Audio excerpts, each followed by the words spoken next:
የሰው ሀብት አስተዳደር ባለሙያዎች ሊያውቋቸው የሚገባቸው የሕግ አይነቶች የትኞቹ ናቸው? እንደ ሰው ሀብት አስተዳደር ባለሙያነት ተገልጋዮችን ለማርካት ማወቅ ያለባችሁ አንኳር የሆኑ የሕግ አይነቶች አሉ።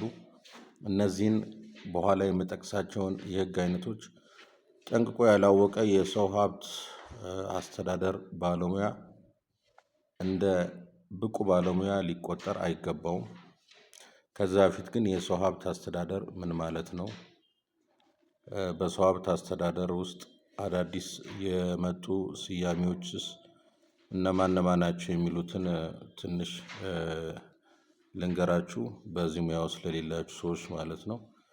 የሰው ሀብት አስተዳደር ማለት እንግዲህ የአንድ ድርጅት ውስጥ የሚገኙ ለስራ ብቁ የሆኑ በየስራ መደቦች ላይ እንዲሰሩ የተመደቡ ግለሰቦችን እነሱን የሚያስፈልጋቸውን ማናቸውንም ጥቅማ ጥቅም፣ ደሞዝ እንዲያገኙ፣ በክህሎት በእውቀት እንዲዳብሩ፣ በቂው የሆነ ሞቲቬሽን እንዲያገኙ፣ በስራ ላይ ለረጅም ጊዜ እየረኩ እያገለገሉ እንዲቆዩ የሚያደርግ ራሱን የቻለ የአመራር ጥበብ ማለት ነው። በእንግሊዝኛ ብዙ ትርጉሞች ይኖሩታል። ብዙዎች በተለያየ መንገድ ተርጉመውታል። ከቅርብ ጊዜ ወዲህ የተለያዩ ስሞችም የሰው ሀብት ወይም ሂውማን ሪሶርስ ማኔጅመንት የሚሉትን እየተኩ ነው። ታለንት ማኔጅመንት ተብሎም ይጠራል እና ብሮድ ነው፣ ሰፊ ነው። እናንተ በዚህ ላይ ሰፋ አድርጋችሁ እንድታነቡ ነው። ከዚህ ጋር የተያያዙ እንደ ታለንት ማኔጅመንት፣ ታለንት ዴቨሎፕመንት፣ ካሪር ማኔጅመንት፣ ካሪር ዴቨሎፕመንት፣ ካሪር ፕላኒንግ የመሳሰሉ ተርሞች መጥተዋል እና አንዳንድ ድርጅቶች እነዚህን ስያሜዎች የተጠቀሙ የዲፓርትመንት ስሙንም በዚህ ሁኔታ እየቀየሩ እየሰሩ ነው። ለማንኛውም የሰው ሀብት አስተዳደር ስራ አመራር በውስጡ ብዙ ፋንክሽኖች አሉት ወይም ተግባራት አሉት። ከቅጥር ጀምሮ የቅጥር ተግባር፣ ሪክሩትመንት ፋንክሽን፣ ትሬኒንግ ፋንክሽን የማሰልጠን ተግባር፣ ዴቨሎፕመንት ፋንክሽን የማበልጸግ ተግባር፣ ኢምፕሎይስ ቤኔፊት ኤንድ ኮምፔንሴሽን ፋንክሽን የሰራተኞች ጥቅማ ጥቅምና የማካካሻ ተግባር፣ ዲሲፕሊን ፋንክሽን ኢምፕሎይ ዲሲፕሊን፣ ሪኮርድ ኪፒንግ ፋንክሽን እና ሌሎችም ሊጠቀሱ የሚችሉ ሌሎች ፋንክሽኖች አሉት። የፕላኒንግ ፋንክሽን፣ ሂውማን ሪሶርስ ፕላኒንግ ፋንክሽን።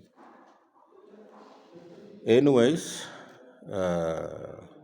እነዚህን የመሳሰሉ ሌሎች የሚጠቀሱ ሰፋ ያሉ ፋንክሽኖች አሉ በሰው ሀብት አስተዳደር ውስጥ እና የሰው ሀብት አስተዳደር ውስጥ እንደየደረጃው የስራ መደቦች ደረጃ አለ። ሚኒመም ሪኳየርመንት በአሁን ጊዜ ዲግሪ የያዘ በማኔጅመንት ወይም በሂውማን ሪሶርስ ማኔጅመንት ዲግሪ ያገኘ ሰው ነው በስራው ላይ የሚመደበው። ዝቅተኛ የስራ መደቦች በኦፊሰር ደረጃ ያሉ ጁኒየር ሂውማን ሪሶርስ ኦፊሰር፣ ትሬኒንግ ኦፊሰርስ፣ ኮምፐንሴሽን ኦፊሰርስ፣ ቤኔፊት ኦፊሰርስ እያሉ የሚቀጥሉ ሲኒየር ኦፊሰሮች፣ እነዚህ ሎው ሌቭል ፖዚሽኖች ናቸው። ከዛ ደግሞ ሱፐርቫይዘሪ ሌቭል ፖዚሽኖች አሉ፣ ሂውማን ሪሶርስ ማኔጅመንት ሱፐርቫይዘሮች። ከዛ ደግሞ ሚድል ሌቭል ማኔጀሮች አሉ፣ ዲቪዥን ማኔጀርስ፣ ወርክ ፕሮሰስ ዩኒት ሊደርስ የመሳሰሉ።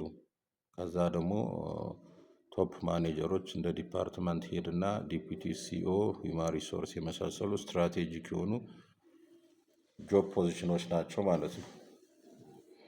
ይሄንን ካልን በስፋት በዚህ በሂውማን ሪሶርስ ማኔጅመንት ላይ በቲዮሪም ደረጃ በሂስቶሪውንም በደንብ ናሬት እያረኩኝ ሌላ ጊዜ አዘጋጅላችኋለሁ ቪዲዮ። ግን እንደ አሁን በትምህርት ላይ ያላችሁ እንደገና ደግሞ ሌላ ስራ የምትፈልጉም ተመርቃችሁ በዚህ ሙያ ዘርፍ ለመቀጠር ሬዲ የሆናችሁ ወይም ወደፊት ደግሞ ይሄ ካሪር ፓዛችሁ የሆነ ሰዎች በሂውማን ሪሶርስ ማኔጅመንት ውስጥ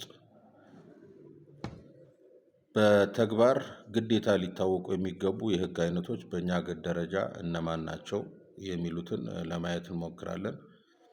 እንግዲህ ብዙ አይነት የህግ አይነቶች አሉ።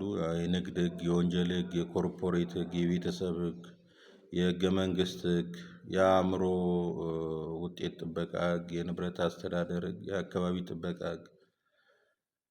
እነዚህ ሁሉ እንግዲህ በህግ ትምህርት አጠቃሏቸው በአራት ያስቀምጧቸዋል። የህገ መንግስታዊ፣ አስተዳደራዊ ህግ፣ ስታቱቶሪ ህግ እና ኮመን ሎው ብለው በአራት ይከፍሏቸዋል። እናንተ ግን እንደ ሰው ሀብት አስተዳደር ባለሙያነታችሁ ማወቅ ያለባችሁ የህግ አይነቶች በየትኛው የህግ አይነት ውስጥ ቢጠቃለሉም እናንተ ማወቅ ያለባችሁ በዓለም አቀፍ ደረጃ ኢንተርናሽናል ሌበር ኦርጋናይዜሽን ህጎች አሉ ከሰራተኛ ጋር የተያዙ እነሱን ማወቅ አለባችሁ።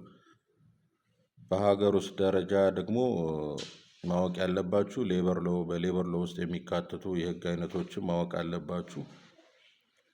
የአሰሪና ሰራተኛ አዋጆች፣ የፌዴራልና የመንግስት ሰራተኛ አዋጅ፣ የክልል የመንግስት ሰራተኛ አዋጆች፣ የቅሬታና የአቤቱታ መፍቻ፣ የፌዴራልና የክልል ደንቦች እነዚህ በሌበር ሎ ውስጥ የሚካተቱ ናቸው። እነዚህን ማወቅ አለባችሁ።